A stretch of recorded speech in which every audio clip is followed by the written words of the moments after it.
ایک دفعہ حضرت سلطان محمود کا دربار لگا ہوا تھا، تو اس کے اندر بہت زیادہ لوگ تھے، جیسے کہ کوئی مطلب کہ بہت زیادہ لوگ تھے، ان کے وزیر بھی تھے، بہت زیادہ لوگ تھے۔ تو ان میں سے مطلب کہ انہوں نے پوچھا کہ بھئی مجھے نا حضرت خضر علیہ السلام سے ملنا ہے، تو مجھے کون ملا سکتے ہیں ان سے؟ اب وہاں پہ کسی بندے نے بھی نہیں کہا کہ میں ملوا سکتا ہوں، وہاں پہ بس ایک بندہ تھا جس نے ہاتھ کھڑا کیا تھا کہ بادشاہ صاحب میں آپ کو ملوا سکتا ہوں، لیکن اس کے لیے نا 3 مہینے تک چلہ کاٹنا پڑے گا، مطلب کہ عبادت کرنی پڑے گی۔ انہوں نے بولا ٹھیک ہے، جتنے مہینے پہ لگے تم بس مجھے ان سے ملوا دو۔ تو اس نے بولا میں چلہ تو کاٹ لوں گا، لیکن پیچھے سے پھر میرے بیوی بچے بھوکے رہیں گے، ان کو کھانا کون دے گا بادشاہ صاحب؟ تو بادشاہ نے بولا میں دوں گا تمہارے بیوی بچوں کو کھانا۔ 3 مہینے ہو گئے، اب بادشاہ کا دربار دوبارہ لگا۔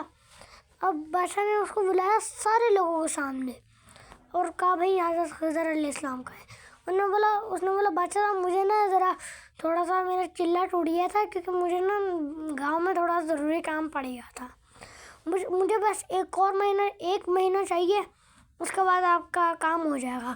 اس نے بولا بھائی یہ لو، تم لے لو، 1 مہینہ لے لو، مجھے حضرت خضر علیہ السلام سے ملنا ہی ملنا ہے۔ اب وہ 1 مہینہ بھی ہو گیا، دوبارہ مطلب کہ دربار سجا، لوگ آئے۔ اب بادشاہ سلامت نے کہا ہاں بھائی کہاں ہیں حضرت خضر علیہ السلام؟ اس نے بولا بادشاہ صاحب میں کہاں، حضرت خضر علیہ السلام کہاں؟ تو مطلب کہ میں تھوڑی نا ان کو جانتا ہوں، میں نے آپ سے جھوٹ بولا تھا، بس میرے پاس پیسے بھی نہیں تھے، تو میں نے اپنے بیوی بچوں کا پیٹ بھرنا تھا، اسی وجہ سے میں نے آپ سے جھوٹ بولا تھا، باقی مجھے تو ان کا نہیں پتا حضرت خضر علیہ السلام کا۔ اب بادشاہ نے اپنے 3 وزیروں کو بلایا اور ان سے پوچھا ہاں بھائی اس کو کیا سزا دینی چاہیے؟ بادشاہ کے پہلے وزیر نے کہا کہ بادشاہ صاحب اس کو کاٹ کے نا پھینک دیا جائے۔ دوسرے نے بولا کہ اس کو بادشاہ صاحب آپ کتوں کے سامنے ڈال دیں۔ بزرگ کھڑا تھا نا، اس نے بھی بول دیا ہاں ٹھیک ہے بادشاہ صاحب یہ صحیح بول رہے ہیں۔ تیسرے بندے کی باری آئی، اس نے کہا کہ بادشاہ صاحب آپ اس کو ایسے ہی چھوڑ دیں، اس نے اپنے بیوی بچوں کے لیے جھوٹ بولا ہے، اس نے کوئی گناہ تو نہیں کیا، اچھا کام ہی کیا ہے۔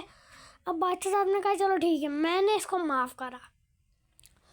اب بادشاہ صاحب نے وہ جو بزرگ تھے نا ان سے پوچھا کہ آپ کیوں بول رہے؟ 3 بندوں سے میں نے 3 وزیروں سے پوچھا، ان تینوں کے جواب پہ ہی آپ نے کہا کہ ہاں بادشاہ صاحب یہ ٹھیک بول رہا ہے۔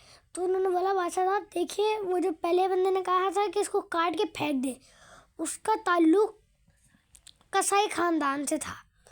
اب اس نے بادشاہ صاحب نے پوچھا ہے بھائی تمہارا تعلق قصائیوں سے تھا؟ اس نے بولا ہاں بادشاہ صاحب یہ صحیح کہہ رہے ہیں۔ اب دوسرے بندے کی باری آئی، اس نے کہا تھا کہ اس کو کتوں کے سامنے ڈال دے۔ اب وہ اس بزرگ نے کہا کہ اس کی پورا کا پورا اس کے خاندان کتوں کے ساتھ رہتا ہے، کبھی مطلب کہ اس کا خاندان کتوں کو نہلاتا تھا، کتوں کے ساتھ ہی کھیلتا تھا۔ اب اس نے مان لیا تھا کہ میرا تعلق کتوں کے خاندانوں سے تھا۔ یہ تیسرے والے کا خاندان ولیوں کے خاندان سے تھا، تو اس لیے اس نے کہا کہ اس کو معاف کر دو بادشاہ صاحب۔ بادشاہ نے اپنے وزیر سے پوچھا کہ یہ بزرگ کون ہے؟ تو بادشاہ کے وزیر نے کہا کہ یہ حضرت خضر علیہ السلام ہے۔ اللہ حافظ۔